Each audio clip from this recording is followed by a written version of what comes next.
Bien, cher ami, je poursuis avec toi sur la nouvelle naissance pour bien t'instruire et te conduire, si tu veux, à la recevoir authentiquement aussi.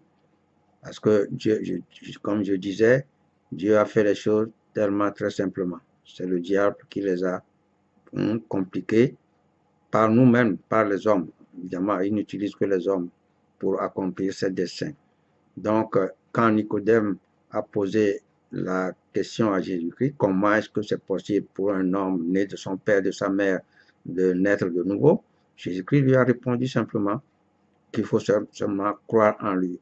Et comme Moïse a élevé le serpent dans le désert, il faut de même que le Fils de l'homme soit élevé, afin que quiconque, n'importe qui croit en lui ne périsse point, mais qu'il ait la vie éternelle. Car Dieu, le seul vrai Dieu, qui est son Père, Jéhovah, a tant aimé le monde qu'il a donné. Donné là-bas, ça inclut le sacrifice. Il a donné quelqu'un pour qu'il fasse le sacrifice à ta place. Il a donné son Fils unique afin que quiconque, là-bas encore, n'importe qui croit en ce Fils unique, pour ce qu'il a fait pour lui, ne périsse point, mais qu'il ait la vie éternelle. Donc, il ne faut pas que hein, quelqu'un te trompe autrement. Je dis, ce n'est pas parce que le plus grand nombre est dans l'erreur que toi aussi tu vas sur l'erreur. La vérité, il n'a pas dit là-bas, Dieu a tant aimé le monde qu'il s'est donné. Dieu, le seul vrai Dieu, a donné son Fils. Il y a la différence entre le Dieu qui a donné et celui qu'il a donné. Et celui qu'il a donné, c'est en lui que tu dois croire en tant que l'envoyé de Dieu, comme le Fils que Dieu a donné en sacrifice pour toi. Et la Bible dit de lui qu'il est l'agneau de Dieu. Jean-Baptiste, en le voyant venir, dit, Jean 1, 29, tu vas lire Jean 1, 29, voici l'agneau de Dieu qui ôte le péché du monde. L'agneau de Dieu, le génitif en latin, ou le possessive case en anglais, l'agneau qui appartient à Dieu. Est-ce que l'agneau de quelqu'un et le propriétaire de l'agneau sont la seule et même personne? Et là aussi, je t'envoie, il a dit aussi en Jean 15 que je suis le pied de vigne, je suis le cep et mon père est le vigneron. Est-ce que le vigneron et la vigne sont la même chose? Le pied de vigne planté par le vigneron et le vigneron, le propriétaire de la vigne, tu peux croire que les deux sont la même chose? Mais réfléchis. Donc, je dis, il ne faut pas parce que le plus grand nombre croit en une erreur grossière introduite par le diable que tu vas y croire aussi. Donc, une connaissance claire et distincte entre le Père et le Fils, c'est indispensable. Sinon, tu ne peux pas recevoir la nouvelle naissance authentiquement. Tu seras né de l'Antéchrist. C'est ce qui se passe dans les dénominations dites de réveil, les églises dites de réveil. Donc, alors, Jésus-Christ, notre Pâque, pourquoi est-ce qu'il est dit de lui qu'il est notre Pâque? L'agneau de Dieu. L'agneau de Dieu, tu sais que Dieu, pour délivrer Israël, ça je t'envoie en Exode 12, tu vas lire l'histoire là-bas, la Pâque juive. Dieu a institué la Pâque pour Israël pour délivrer Israël de l'esclavage de Pharaon en Égypte, les Israélites.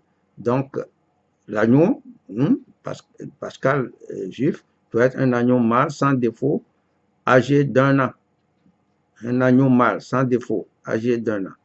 Donc, Jésus-Christ a comparé à cet agneau. Et cet agneau, les Israélites devaient utiliser son sang et sa chair.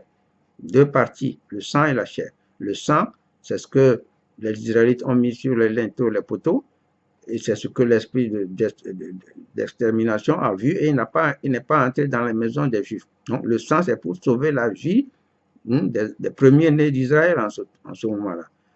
C'était l'objet du sang. Et la chair, ils ont mangé ça, c'était pour être fort physiquement, en bonne santé pour traverser le désert pendant 40 ans. Donc, c'est ça la Pâque juive. Jésus-Christ a comparé à cet agneau-là, un agneau mâle, sans défaut, âgé d'1 an. C'est des caractéristiques importantes. Jésus-Christ a ressemblé à cet agneau-là, un mâle âgé d'1 an. Et là, justement, les religions ont inventé des choses pour dire que il a vécu, il a fait sa mission pendant 3 ans ou 3 ans et demi. Ça, c'est une erreur. C'est spirituel. Pourquoi c'est dit âgé d'1 an? Jésus-Christ, pourquoi? Il avait 30 ans Luc nous écrit qu'il avait environ 30 ans quand il a été baptisé par Jean. Et c'est le jour du baptême de Jean que Dieu l'a oint de son esprit sans mesure. Jean-Baptiste nous dit que Dieu lui a donné l'esprit sans mesure, dans la plénitude. Donc, c'est à partir de ce jour-là que le Christ, Jésus est devenu le Christ, le Fils de Dieu. Et Dieu a annoncé ce jour-là, celui-ci est mon Fils bien-aimé. Et de ce jour jusqu'à ce qu'il soit crucifié, il soit désigné, il y avait un an spirituellement. Il était âgé d'un an spirituellement.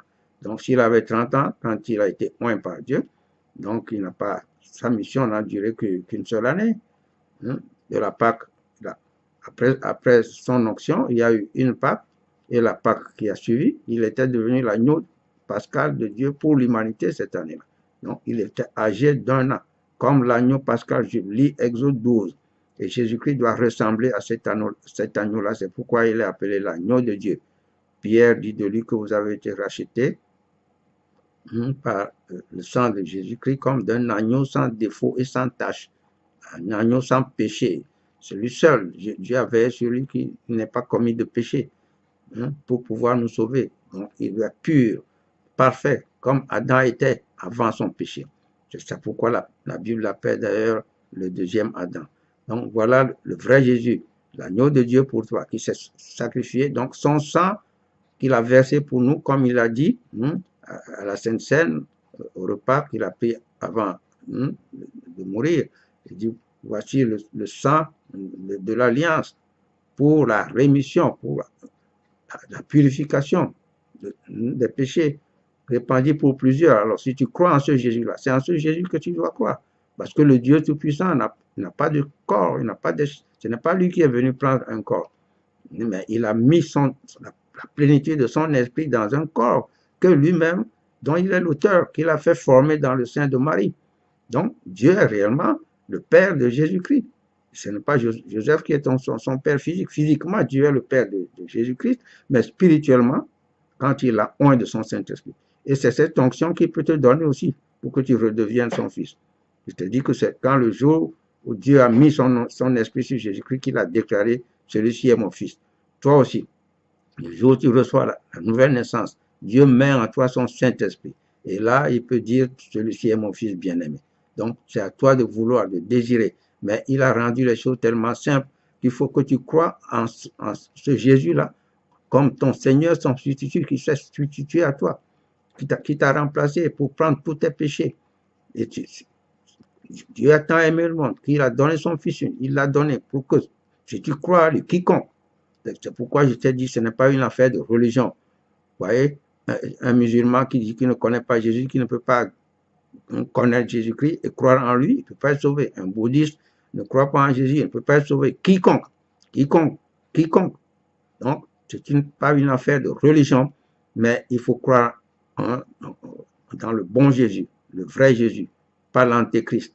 Et c'est l'antéchrist qui est cru à travers les religions dites chrétiennes aujourd'hui. Cet antéchrist-là ne peut pas sauver.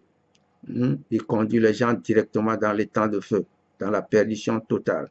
Donc, si tu veux être sauvé, le peu de lui dont Jésus-Christ a parlé, il savait la situation, il savait ce que le diable allait créer. C'est pourquoi il a déclaré ça. Beaucoup d'appelés, mais peu de lui. Le peu, c'est ceux qui croient en la vérité. Je te répète, ce n'est pas parce que le grand nombre croit en ce mensonge du diable que tu vas y croire. Tu ne seras pas sauvé. Donc, c'est en ce Jésus-là qu'il faut croire et recevoir. Nous allons le voir étudier sur le baptême, le vrai baptême. Parce que le jour de la Pentecôte, quand les Juifs ont demandé à Pierre, après son discours, qu'est-ce que nous allons faire? Acte 2, 38, va lire. Pierre dit, répentez-vous et que chacun de vous soit baptisé au nom de Jésus-Christ pour la rémission, pour le pardon des péchés. Et vous recevrez quoi? Le don du Saint-Esprit. Toi, mon frère, toi, ma soeur, c'est ça aussi. C'est ce baptême qui donne le Saint-Esprit. Nous allons étudier sur le baptême prochainement. Et ce baptême, je t'assure déjà, ce n'est pas celui de Jean-Baptiste. Parce que le baptême de Jean-Baptiste ne peut pas donner le Saint-Esprit, ne peut pas donner la rémission des péchés, le pardon des péchés. Donc, c'est ça la vérité biblique en laquelle il faut croire pour être sauvé, l'exactitude de la parole de Dieu que tu dois entendre, croire pour être sauvé. C'est de ça que je te parle.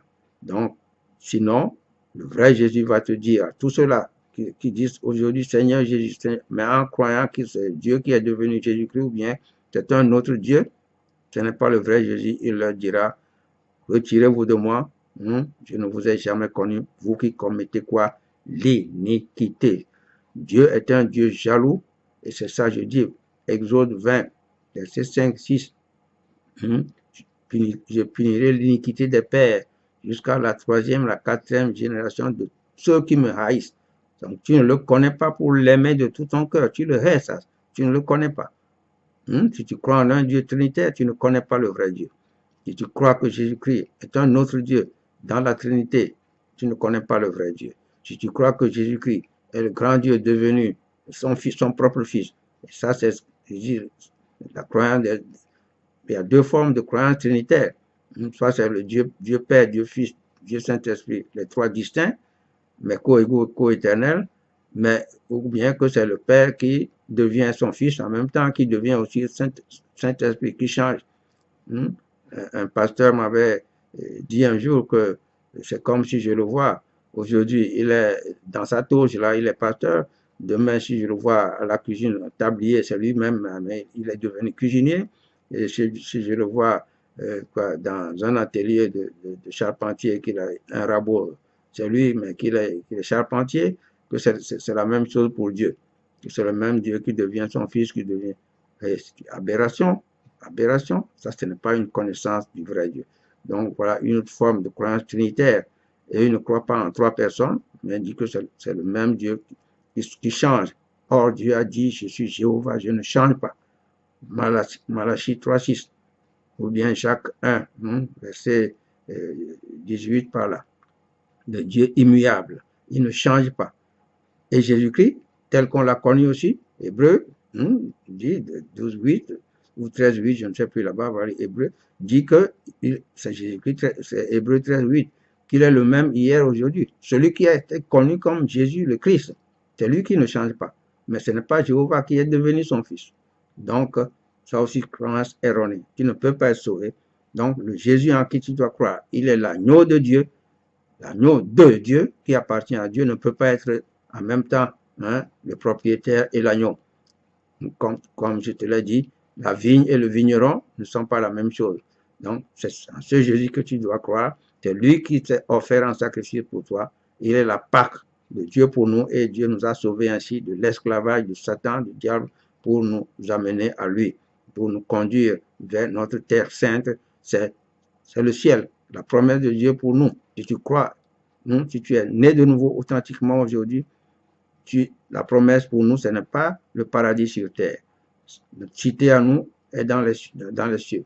Et nous attendons Christ, le même corps spirituel que Dieu a donné à Christ, il nous le donnera aussi. C'est ça l'espérance certaine. Donc, mon exhortation pour toi, c'est que tu naisses de nouveau authentiquement, mais évidemment en pratiquant les trois autres conditions pour appartenir pleinement à Dieu. Que Dieu te bénisse abondamment. Voilà, donc prochainement nous allons étudier parce que la nouvelle naissance est donnée par le seul vrai baptême aussi. Très simplement, Dieu a simplifié les choses. La nouvelle naissance, on la reçoit par le vrai baptême. Nous allons étudier prochainement sur le baptême. Que Dieu te bénisse et à la prochaine.